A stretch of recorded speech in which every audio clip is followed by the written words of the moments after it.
Welcome back to another exciting episode of the Beyond Dimensional podcast. We are your hosts. I'm Liz.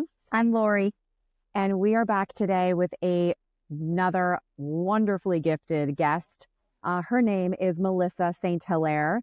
I would definitely not do her as much justice to introduce her as Lori would. So I'm going to pass the mic over to her. Melissa is an amazing psychic medium, amongst other things. She has a whole list of gifts that she uses, but I'm most familiar with her in that capacity. I found Melissa a couple of years ago through a recommendation from a friend, signed up for a reading with her, and it was one of the best readings I've ever had, and for a couple of reasons. So one, I credit Melissa in part with one other person really, but big part to her of helping me understand my gifts. When we first got on the call, she told me, "Hey, you're just like me." I'm like, "What do you mean I'm just like you? What does that mean? I don't get it." She's like, you can do what I can do. And I'm like, "I cannot do any of what you're doing." And she's like, "No, but you can. I see people like you differently. The color is different. The shades are different. How I interpret your energy is different." And I'm like, "Okay." So as we went through the session, we were talking about past lives, Akashic records. And as she was explaining it to me, I could see it happen. So literally as she's like, "Okay, I'm in this room and it's a library," I could see the whole setup. And I said, "Okay, there's a chair here, there's books here." And we were able to communicate together as we went through the reading, which was, first of all, fucking amazing. I'd love to be able to help someone do that. I'm just picturing, for some reason, like a magic carpet ride Right? happening. Like you're Totally. suddenly in your body, and then you're Jasmine on a wild carpet, like traveling through all of the craziness. Wow. Totally. So I think for me, outside of like the amazing reading, because a lot of the information was, of course, great, that experience with her opened up the door for me to receive downloads, to receive more information. And I really think it was a catalyst for where I am today as far as, psychic, mediumship, clairvoyance, all whatever titles we use. Yeah. So yeah, I think that's part of the story. Melissa is an author. She does her own podcast, which we'll ask her about. She's done a kind of mini series called, is it Secrets of the Craft? Secrets of the Craft. Yes, definitely. Yes, which she'll talk about. Right? Very cool. Very, very cool. I love that. She immediately kind of saw you, like, as we say, and you're one of the tribe. You're a tribe member, right? Like she's like, "Yeah, I get you." She's like, "Yeah. You don't know it yet, but you're coming out of the closet with me. We're jumping your broomstick, bitches," right? So yeah, she's Totally. like, we're so excited to talk more with her. Melissa St. Hilaire, we are so excited to have you here. Thank you for joining us. Thank you so much for having me. I'm super psyched. Hey, so we already heard about your history with Lori, but we want to start back at the beginning. So Lori, give us the stage here. Set the tone. Oh my gosh. Well, I think I want to start with some of the amazing things that you've done most recently. So you have a new book. It's still pretty new, right? Last 6 months-ish? Yes. Came out in May. Yeah. And then you've also got your own podcast, Circlecast. Yes. And then you've done, and I don't know if is it a mini video series, Secrets of the Craft? Yes. Yeah. Well, a web series, Secrets of the Craft. I've got the first season up now, and hopefully we'll be shooting the second season in the coming months. So Perfect. Well, let's start with your book. Tell us a little bit about your book, overview of it, how you got to writing the book. We'll go from there. yeah, sure. So, well, I've been wanting to write a book on my mediumship ability for years, and I could never find the right direction. I didn't know, should it be a memoir? Should it be a book of exercises? What do I do? And Callisto Publishing reached out to me, and they were like, "We would love to publish a book and have you write it and have it be about mediumship and share all your wisdom and experiences." And I was like, Yeah. "Oh, Perfect."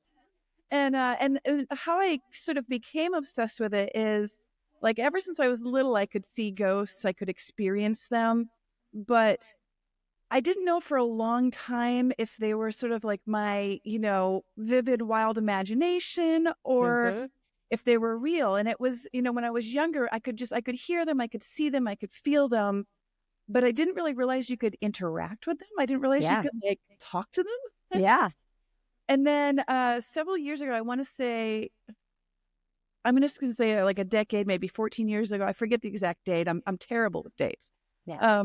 But a dear friend of mine, Amy Wallace, passed away. And when she died, first of all, it just, it was shocking. Do you know what I mean? It was an unexpected situation. Mm-hmm. And it was one of those weird things where I kind of knew the phone call was coming right before it came, but I didn't want to believe it was happening. Mm-hmm. And I even gave my phone to my husband, and I was like, take this call. I can't take it. And he was like, babe, it's your phone. And I'm like, I know, but I just can't take the call.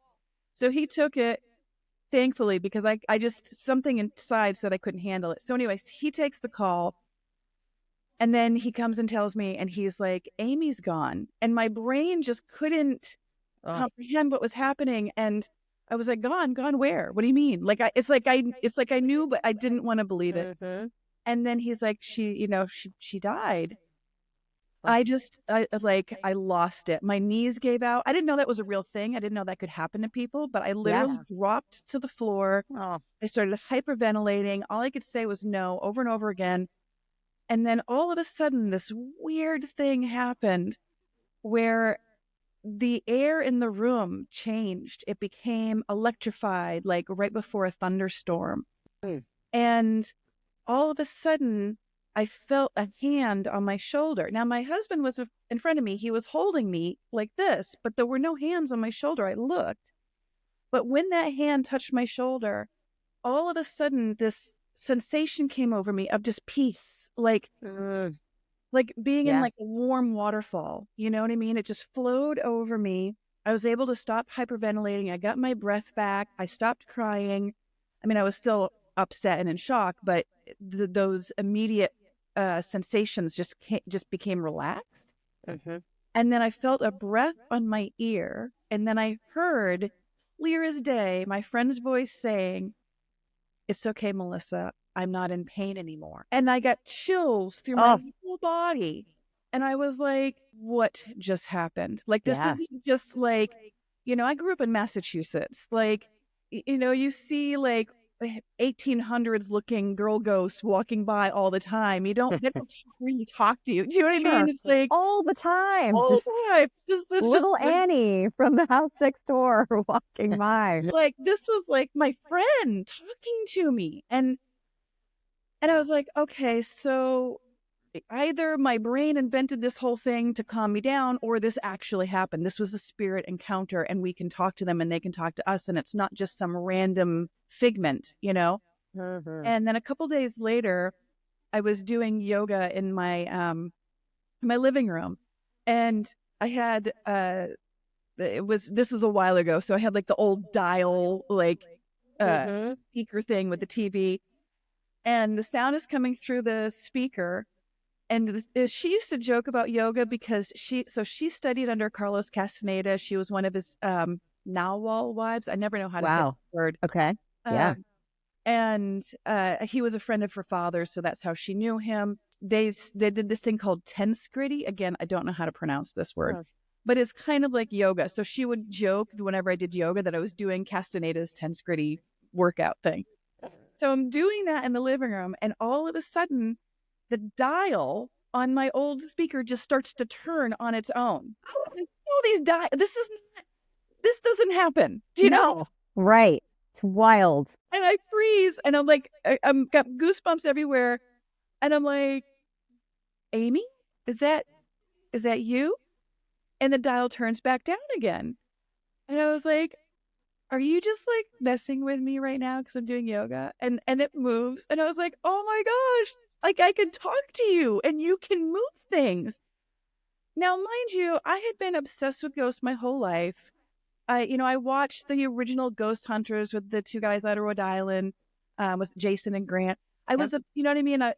I watched Poltergeist when I was a child and it came out in the movie theater. Like, I've been obsessed with this stuff my whole life. But this was the first time where I had like an actual interaction, like where I I could talk to them and they could talk back. And Yeah. so I was like, okay, I need to study this. I need to know everything I possibly can. So I just started amassing books, studying, reading. And then I started to I kind of fell into teaching psychic and mediumship development because I had studied so much. I trained myself and then I taught myself how to train others. Mm-hmm. And so when it came time to write the book, the big sort of a goal behind the book was you don't have to be a medium to do this stuff. You don't have to be like a professional medium. I kind of fell into it. I mean, I've been doing, tarot readings since I was 12. So it's it was kind of old hat for me anyway. Mm-hmm. But you don't have to go be a professional medium and read for other people to talk to spirits. We all can do it. And the whole point with the book was, let me take everything I've learned, simplify it into just clear, practical kind of how-to steps so anybody can do this without all of the big training. Yeah. Wow. That's wild. So I'm so curious as someone who has zero ability to talk to any spirits currently. Firstly, I mean, we talk to a lot of people, and I'm sure you have too, who have gifts, and all different levels, right? Like you're talking about, because even at zero, everyone kind of has some understanding, because at the end of the day, we're all energy, and everything is just transferring that energy into a different source and applying it. Yes. So I've heard in several instances that someone with your level of gift is almost launched into this awakened state by the passing of someone close to them. Do you think that the level of vulnerability and presence you have in the moments when that happens, it kind of removes some of the bridges and the guards that you have to allow for those things? And do you think that your particular situation, you happen to be a highly sensitive person? Yes, maybe all of us kind of live on the spectrum, but do you think that they broke that barrier for you, because of that kind of shed of the vulnerability, like the sheath? How do you think that happens? I don't know. That was just my thought when you were talking, so I just tried to verbalize that as best I could.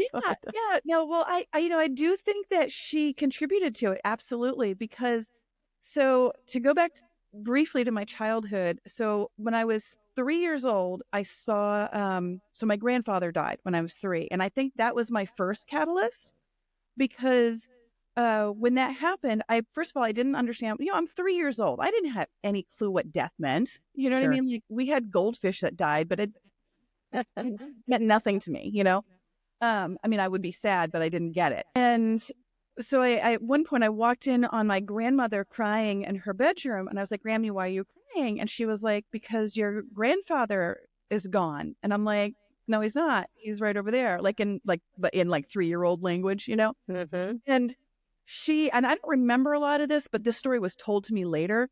But she asked me a bunch of questions, and I knew the answers to things that at 3, there's no way I could have known these things about my grandfather. Just no way. And after she sort of quizzed me, it's like she stopped crying, and it was like she was like, okay, so he's here. He's not gone. And now the thing about my grandmother is she had abilities too, but she didn't make a big deal out of it. You know what I mean? She predicted me before I was born. She knew I was going to have blonde hair and brown eyes, and it was going to be straight hair. Which was weird because of dominant genetics. I should have had dark brown hair and curly hair, but I didn't. Wow. But she knew these things. She could talk to the birds. She knew what birds were saying. She knew what all the plants were, what edible plants. So she taught me this stuff. And once she realized that, then she taught me how to speak to spirits and how to hear them and see them. So we grew up on Wampanoag land, specifically Nipmuc Indians and Americans, and she would walk me down this lane behind her house because there were some sacred areas in the woods, and we would just go back there, and she's like, if you are very quiet and you listen very intently, you can hear the spirits of the people who lived on the land before us. And I could hear them. I didn't know what they were saying, but I could hear voices clear as day. Wow. But again, it was as I got a little older, I was like, did I just make that up? Or did I really hear that?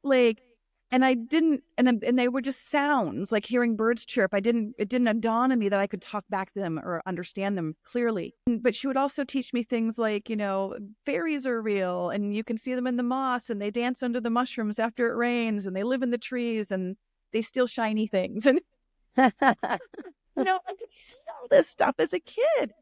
But then at a certain point, I lost her. And I kind of lost that connection, and she had a brain aneurysm. So she didn't die right away. It took a long time for her to die, but she was herself after that. She didn't even recognize me. So it was kind of like this traumatic thing. And so for years, it was like I kind of turned it off. Like I stopped doing tarot readings. I stopped engaging in this. I was even kind of flirting with atheism, but in like no afterlife, because I had just done, I was so hurt, I just turned it all off. And then a weird thing happened. So my grandmother was in a home and I had gone back to Massachusetts. I live in Los Angeles now.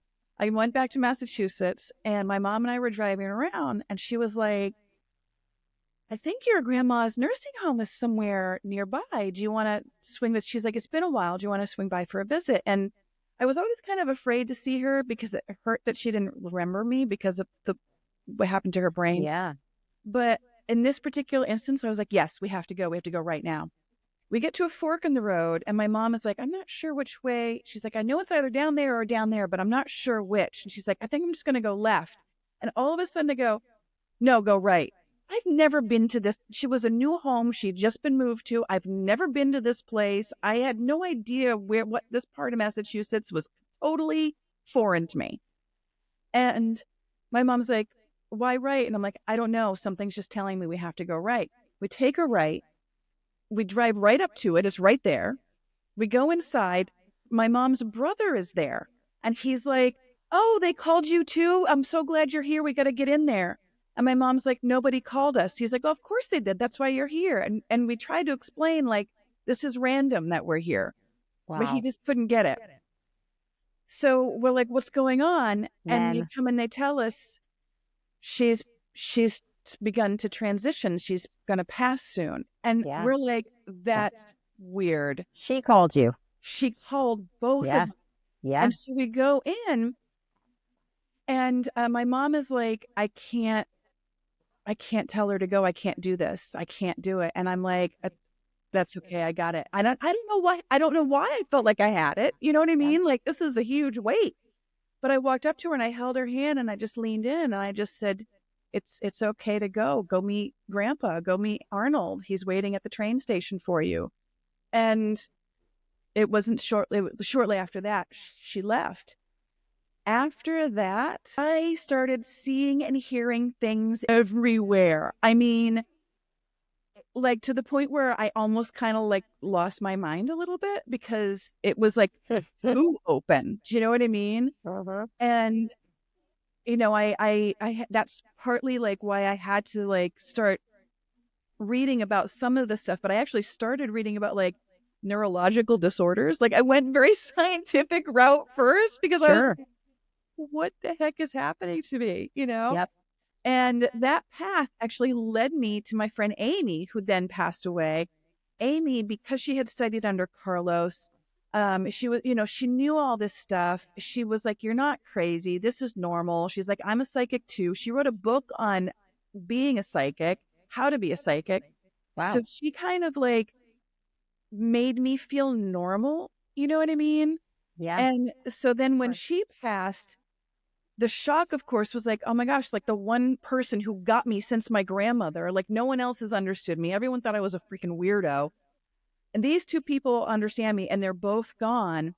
But then when Amy passed, it was like a different shift happened. With my grandma, it was like, oh, wow, okay, there's a whole world that exists layered underneath our world.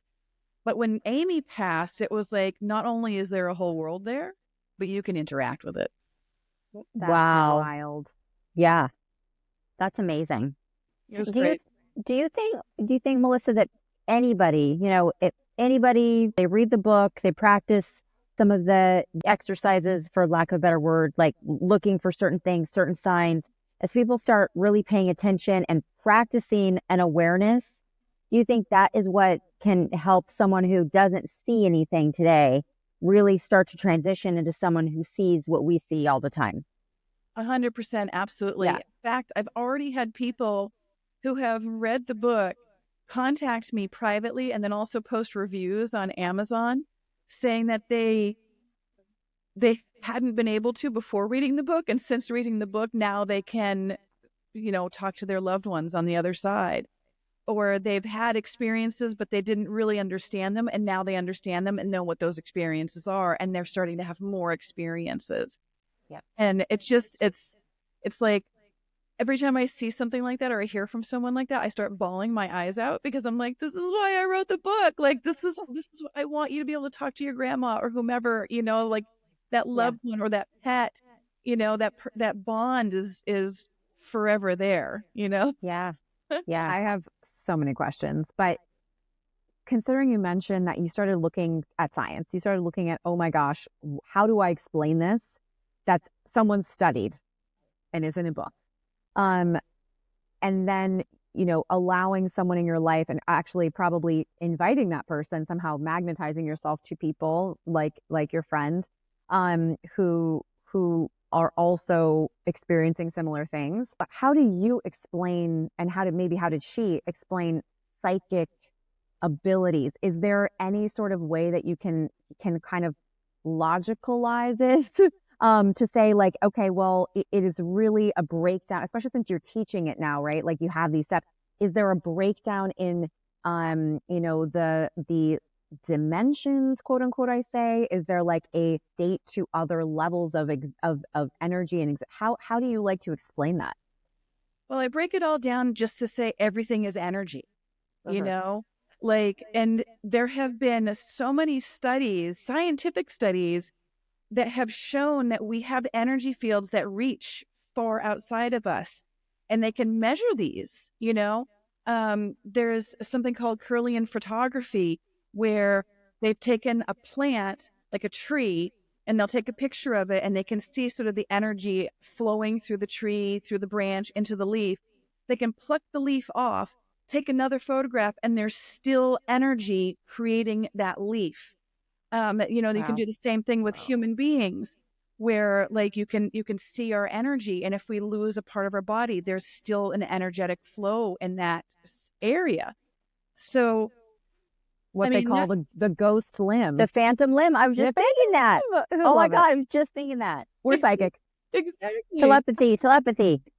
It's all there. So, auras, people, some people who don't believe in this stuff, they make fun of like, oh, I can read your aura, but we do, we can it. We do have energetic subtle fields around us, And the thing about energy is it always has been, it always will be. Do you know what I mean? It's continuous spectrums. The only thing that we lose is the mortal coil that we wear. This organic body is going to shed someday, and then we'll all just be like, little energy balls floating around. So, and the other thing too is insofar as communication is concerned, because that's one thing. It's one thing to sort of feel energy and see energy, but then for it to retain sentience is a whole other ball game that some people have even harder time grasping. And the way I look at that is, again, we go back to science. We've already proven that trees can communicate with each other. They send little warning energy, like if critters come along and start chomping on the leaves, that tree that's getting attacked sends little energy impulses to other trees saying like, make your, leaves a little more acidic or toxic so that the bugs won't eat you too. Wow. I mean, this happens. Animals can communicate telepathically, not only with each other, but with us as well. They have shown, studies that they've done where someone will be like, oh, my dog always greets me when I come home, but is he just hearing the car pull up or whatever? And they'll show like, a half hour before the person is even on the street they live on, the dog or the cat is already at the door waiting for them because they can sense that the owner is coming home. And then they say like, well, maybe it's because it's the same time every day. So then they change the time up and the animal still does the same thing. Wow. So, we can all communicate with each other telepathically. And then you have the CIA released Project Gateway, which is a huge study that they did with the Monroe Institute, And they were like, yeah, remote viewing is real, astral projection is real, telepathy is real, like even manifestation is real. So it just all, there's been enough studies to show that we can do this. Now, there's still a stigma attached, yes. But I honestly kind of believe that some of that old stigma is disinfo to try to prevent us from accessing our intuition and these abilities, because the less we're able to be intuitive, the more easily we're able to be controlled. Totally. Yes. So that's 1000%. foil hat moment. I love that. Look, we're going to talk about a whole other time and many times over about religion and how that plays, like Judeo-Christian types of religion and how those play into, spirituality on the other side. And you even said yourself, you're like, at some point you were like, I was toying with atheism and what that means, because atheism is almost a religion itself to disbelieve wholeheartedly, right? It's not that I just don't believe. It's just like, I won't believe sometimes in some respects. But you're right, like this level of control, there's so much, that society, we've now learned over time, we don't even know we're being controlled, but those types of organizations, that act as if they are propelling us or somehow, helping us as a society are really there to control. Like that's totally what we are. And a certain amount of control is necessary, whatever.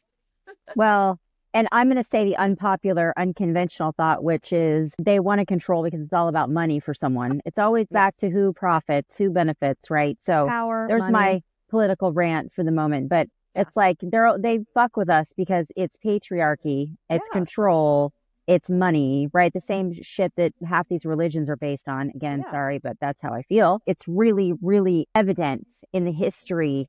And the facts are there regardless of what it is, right? We hear about UFOs. Oh, they can't possibly be real. Aliens can't possibly be real. I mean, it only makes sense that we're it. I mean, come on. In my brain, that's not logical. I haven't had UFO experiences, but it is not something that I ever questioned as probably fucking likely. Right. Well, like, I don't know. Yeah, I mean, that line from Contact, it'd be an awful waste of space. Right? Oh my God, that's so good. It'd be an awful waste of space. I totally forgot about that movie. I love that. I've seen it one time when I was probably 6 or 7. But that's amazing. I love that that's the way you present it. Because there is so much proof. It's just not being told to us. And we were just having a similar type of understanding is, the understanding of finding cures for disease, right? Yes.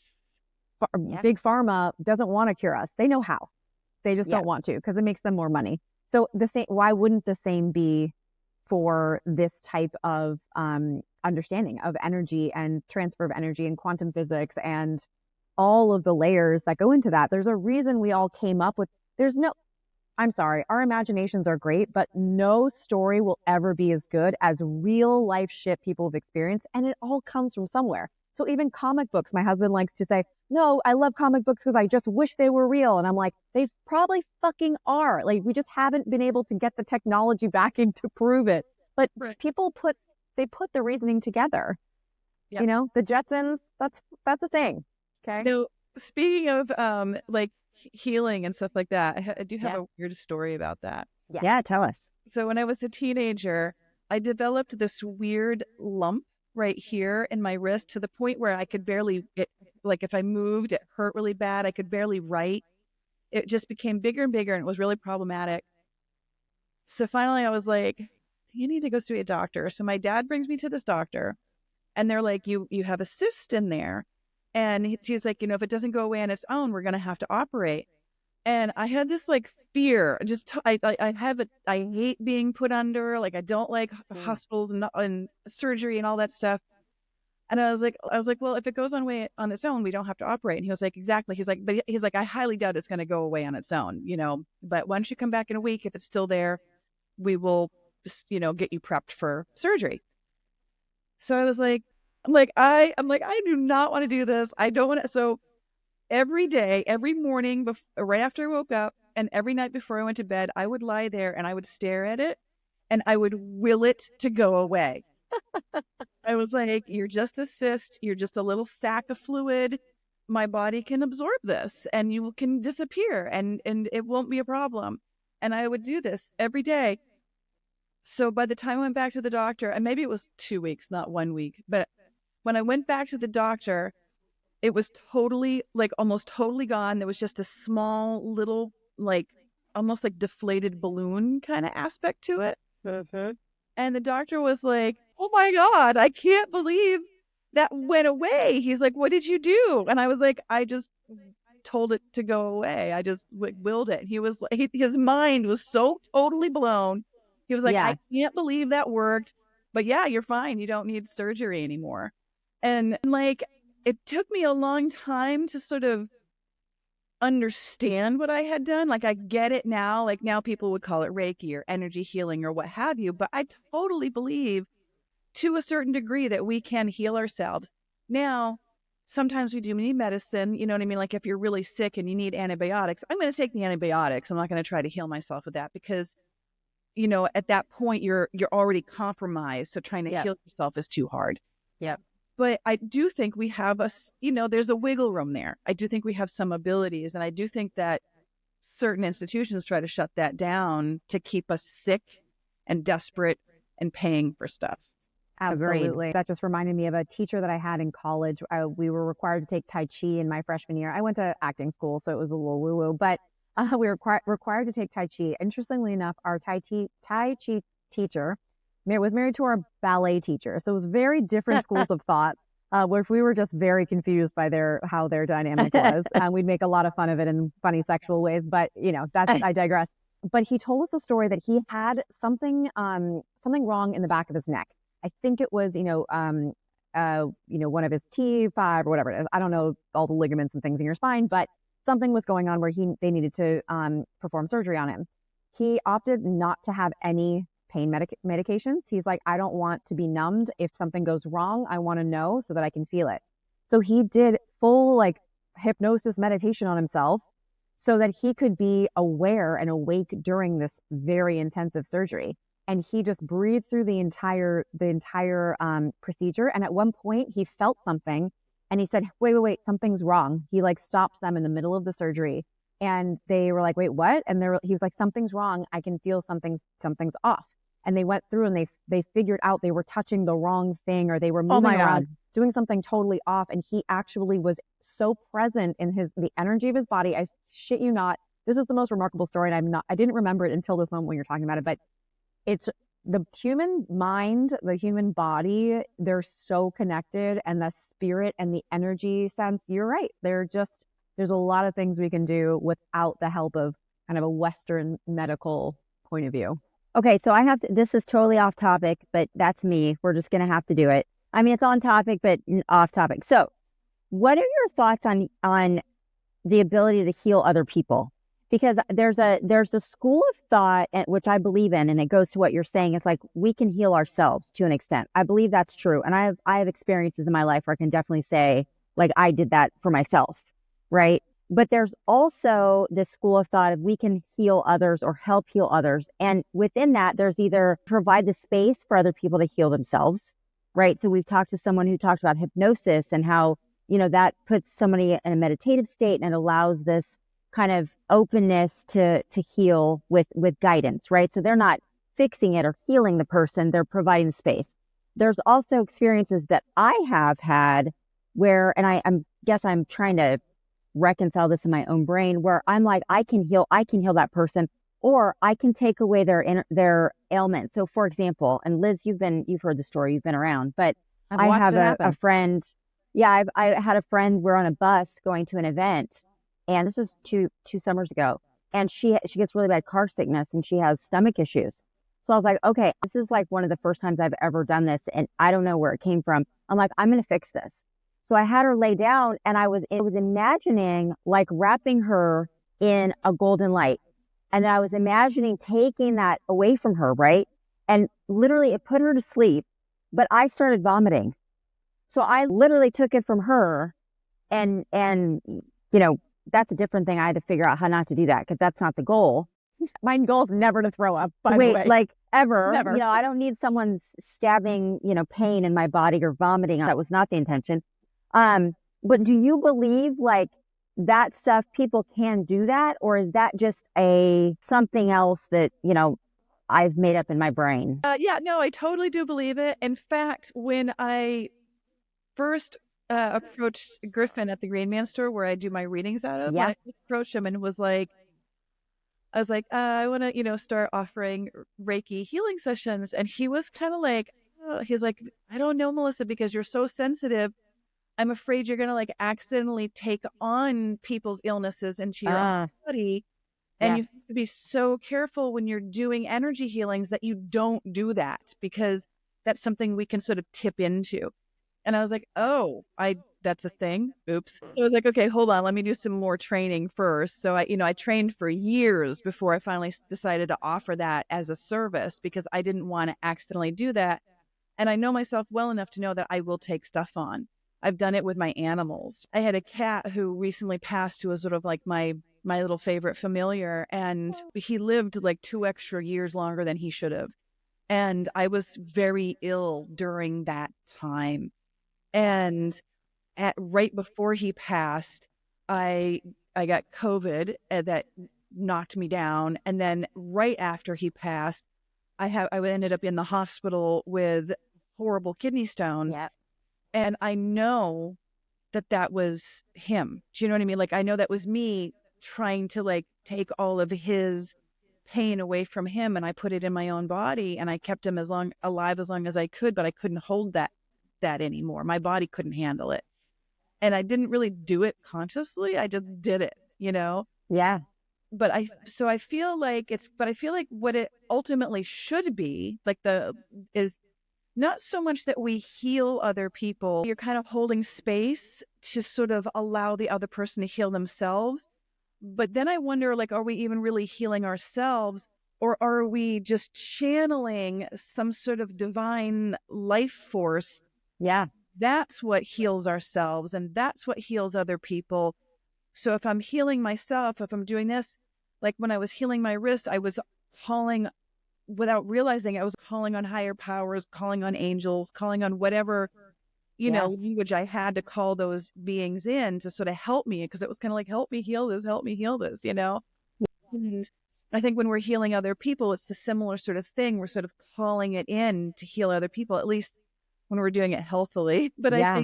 I think that we can take on other people's pain, but then we're kind of healing them, but we're then sick, Right. So it's like both, but we have to learn to not do the yucky way. It's a fine line, Yeah. So so to true. speak. And I think you're right. It's kind of like when you channel, right? Because that's a common thing for me when I'm reading, is to channel directly, right? It's the same thing. You're just the vessel for the communication. So in that situation, we're the vessel and tapping into that frequency, for lack of a better word, so that they can tap into what they need to do to heal. Exactly. It's like we're directors of energy. That makes sense. Yeah. And then we can also sort of help people remove their own blocks.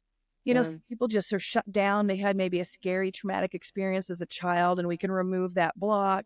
I used to go to an acupressurist because I was having a lot of stomach problems, and it turned out I had like an energetic block there. He was like moving my chi and clearing my channels, and there's all different words for it, but it's all the same thing. It's all energy. And Chakras. so I think that that's what we do when we heal, is not only are we directing that sort of divine flow, we're also helping the person remove their own blocks that allow them to take in that energy, Yeah.